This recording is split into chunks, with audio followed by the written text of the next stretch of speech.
अक्सर ख़वातीन को कहता हूँ शादी के बाद भी अपने आप को बिज़ी रखें। मेरे साथ एमन है और इनको जो मसले होते हैं, she take a lot of stress, और उस स्ट्रेस की वजह से इनकी चीज़ें काफ़ी ख़राब हो जाती हैं। और फिर ज़ाहिर है जब बच्चा पैदा हो जाता है तो उस टाइम भी बच्चों में लग कर भी नींद पूरी ना होना और उस वजह से स्ट्रेसर्स रहते हैं। और फिर इसने खैर ब्लॉगिंग भी स्टार्ट कर दी। तो मैं माओं को हमेशा या ख़वातीन को, यंग ख़वातीन को एक ही बात कहूँगा, और मैं बार बार ये बात कहता हूँ लोगों को कि अपनी ख़वातीन को ना इंडिपेंडेंट करें। औरत के अच्छा, रात मुझे ख़ातून की स्टोरी रिसीव हुई और वो स्टोरी मैं इजाज़त से शेयर कर रहा हूँ। वो डोनर थी, उसने लिवर डोनेट किया किसी को, अपने शौहर को, और वो शौहर उनके पहले शौहर नहीं थे, दूसरे शौहर थे। 19 साल की उम्र में, 18-19 की उम्र में उनकी शादी हो गई, उससे एक बेटी हुई, हालात सही नहीं चल सके, डाइवोर्स हो गई। वो मूव ऑन की, किसी और शख्स से उसकी शादी हुई, बाद में इतनी ज़बरदस्त उसकी उससे बॉन्डिंग डेवलप हो गई, लेकिन सम हाउ और दी अदर वो 29 साल की है तो उसकी शौहर का लिवर सुकड़ गया, उसे जिगर देना पड़ गया, और अल्टीमेटली वो बेचारा भी फिर अल्टीमेटली उसके साथ इशू ये हुआ कि वो सर्वाइव नहीं कर सका। ट्रांसप्लांट के बाद मोर्टेलिटी थोड़ी बहुत तो होती है, मतलब अगर 90% सर्वाइव करते हैं तो 10% बेचारे जान से जाते हैं, उनमें वो शामिल था। तो वो डोनर थी, तो अब वो फिर डिप्रेशन और उसका शिकार थी। लेकिन उस जो दूसरा शौहर था उसने एक अच्छा काम किया, उसने उस खातून को जो FA पास थी उसने उसे पढ़ाया भी और उसे वोकेशनल स्किल भी सिखाया। आज उसकी पहले शौहर की जो बेटी है वो दूसरे शौहर की पढ़ाई और वोकेशनल ट्रेनिंग की वजह से वो उसको अफोर्ड कर पा रही है। तो जो ख़वातीन घरों में बैठ जाती हैं ना, बेटियां लेके हाउसवाइफ बन जाती हैं, मेरी नज़र में उन्हें भी ऑनलाइन कुछ ना कुछ काम करना चाहिए। औरत को माँ बाप या बाद में शौहर जो सबसे बड़ा तोहफ़ा दे सकता है ना, वो तालीम, हुनर और बिजीनेस का है। बीइंग वेला इज़ ऑल्सो अ प्रॉब्लम। और इन खातून का एक और बड़ा प्रॉब्लम था, इन्हें बचपन से लेस और बोतलों की आदत पड़ी जो आज भी नहीं जा रही।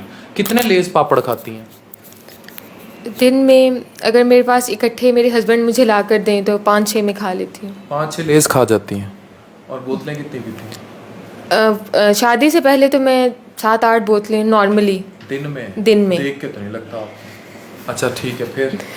और लेकिन अब तो चार तो मस्ट। दिन में 4 से 5 बोतलें पी जाती हैं और 7-8 लेस के पैकेट खा जाती हैं, और मैदा तबाह दे। जी, सारी रात जब वो बेबी जागता है तो उसके साथ हम जागते रहते हैं, ये अपना ऑनलाइन अपना वर्क करते रहते हैं, और मैं साथ में वो लेज़ और ड्यू या कोक, जो भी दही बल्ले खाने, समोसे खाने, चाउमीन, स्पेगेटीज़, चावल, और मोस्टली रात को मैं वो सैंडविच बर्गर लेती हूँ और साथ में फ्राइज़ लेती हूँ। बाहर से ऑर्डर होता है फूड पांडा? नहीं, वो खुद ही डिलीवर करने आते हैं। अच्छा, वही अल्टीमेटली तो वही फूड पांडा वाला चीज़ है ना। जी। तो बाहर का इतना क्यों खाती हो, जंक क्यों खाती हो? क्योंकि वो मुझे अच्छा लगता है। शादी से पहले ये था कि मैं घर का कुछ नहीं खाती थी, मुझे अच्छा नहीं लगता था। स्कूल वगैरह में समोसे खा लिए, बिरयानी खा ली, वहाँ की आदत हो गई। तो घर आके मैं कुछ नहीं खाती थी, तो मेरे जो फादर थे वो बोलते थे कि ये जो चीज़ खाएगी इसे दो, चाहे बाहर का हो चाहे जहाँ का हो। वो फिर नौकर को भगाते थे, चाहे रात की 1 भी बजी पड़ी होती थी वो बर्गर लेकर आता था, मतलब कुछ भी वो लेकर आता था, तो मैं बाहर का ही खाती थी। तुम्हारी हिम्मत है। क्या नाम है आपका? दिखाया। ये हिम्मत है इसकी। वो वाली आदतें टॉलरेट कैसे कर रहे हैं शादी के बाद? ये तो शादी से पहले वाली आदतें हैं। अंडरस्टैंडिंग है ना, इस वजह से। नहीं, अंडरस्टैंडिंग तो है, बहुत अच्छी बात है, लेकिन अब इसकी आदतें बेगम साहिबा की वो ठीक करनी है या उन्हें और बिगाड़ते चले जाना है? नहीं ठीक हो रही है।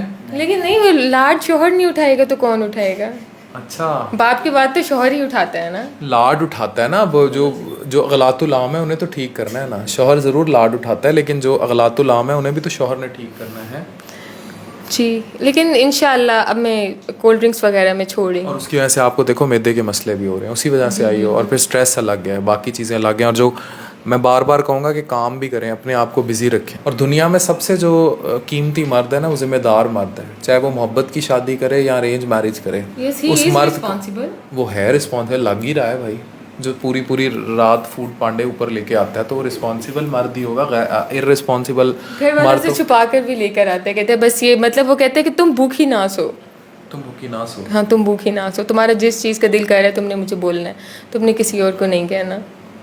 लेकिन सर मैं इन चीज़ों से मना इन चीज़ों से वो तो कह रहे हैं मैं इन चीज़ों से मना करता हूँ। सर ये खुद इतना पिज़्ज़ा खाता है, मुझे पिज़्ज़ा नहीं पसंद, टू बी वेरी ऑनेस्ट। इसकी वजह से मुझे पिज़्ज़ा खाना पड़ता है। हम बाहर जाते हैं, शॉपिंग पे जा रहे हैं, या हम बेबी को डॉक्टर के पास लेके जा रहे हैं, तो जी क्या होता है वापसी पे क्या खाना है, मैं कह देती हूँ दही बल्ले गोलगप्पे, आगे से कहता है हमेशा सस्ती चीज़ खाना। साल की लास्ट वीडियो जब से मैंने देखी है उसके बाद बहुत कम हो गई। मुझे 14 स्ट्रीट वाली पिज़्ज़े की थी। हाँ 7 की जो वीडियो थी उसके बाद तो बहुत ज़्यादा। अब पिज़्ज़े कम हो गए। बहुत।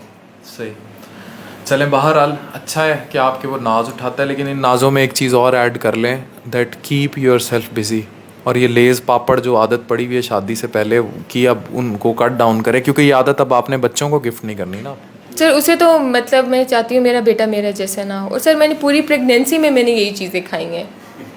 खाने पीने के मामले में उससे जाहिर है आप अगर आप ये अभी भी खाती रहेंगी। अच्छा, असल में माएँ, चाइल्डहुड ओबेसिटी भी पाकिस्तान में कॉमन है, माएँ भी ये काम करती हैं। माओं को भी चाहिए कि इन चीज़ों को रिड्यूस करें, तो तब ये कम हो जाएंगी तो चीज़ें ठीक हो जाएंगी। सर मैंने पहले ना शादी से पहले मतलब 2 मंथ्स मैंने ये चीज़ें स्किप कर दी थी, क्योंकि आपको पता है भाई शादी के लिए चेहरे की फ्रेशनेस वगैरह, दुल्हन बनना होता है, ये चीज़ें ज़रूरी होती हैं। मैंने कोल्ड ड्रिंक मैंने छोड़ दी थी, शादी के बाद इन लोगों ने मुझे शुरू करवाई। अब जहाँ भी हम जाते थे, कोई दावत वगैरह होती थी, तो ये लोग कहते थे कि नहीं जी थोड़ी सी पी लो कोई बात नहीं, और मैं बोलती थी मुझे आदत हो जाएगी, और फिर मुझे दोबारा से आदत हो गई और बहुत ज़्यादा हो गई है।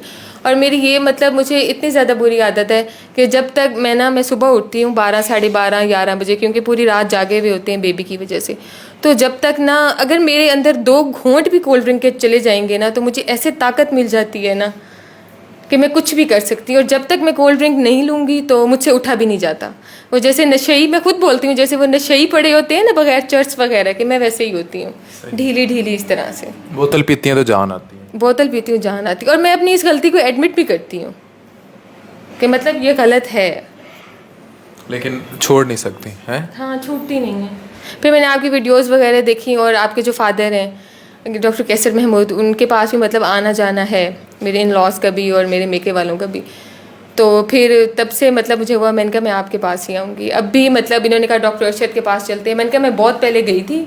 मैंने कहा उन्होंने कहा था कि इसको, मेरी मदर को कहा था इसको रस्सी लेके दो, ये सारा दिन पड़ी रहती है, ये रेस्ट करती है, और इसको पानी पिलाओ। लेकिन पानी तो मैं 14 ग्लासेस लेती हूँ। रस्सी क्यों लेके थे? कूदे रस्सी। अच्छा। अम्मा मेरी ने कहा ये सारा दिन पड़ी रहती है और चावलों के अलावा कुछ नहीं खाती, क्योंकि मैं नाश्ते में वो चावल छोले मंगवा लेती थी, वो मेरे फेवरेट होते थे।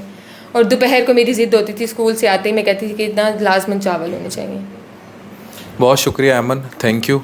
अल्लाह करे कि आपने जो कुछ इस वीडियो में बताया है खाने पीने में, लोग वो ना खाएं, ठीक है, और लोग उसकी हिदायत पकड़ें। ऐसे ही है ना, ये ना हो कि लोग अपने ये फिर ऐसी माएँ फिर बाद में बच्चों को फीडरों में बोतलें डालती हैं, फिर बड़े मसले हो जाते हैं। नहीं सर, मेरा बेटा अब मैं पी रही होती हूँ खींचने की कोशिश करता है, लेकिन मैं उसे नहीं देती। लेकिन बड़ा होगा तो ले लेगा ना बोतल, इसलिए अवॉइड करें।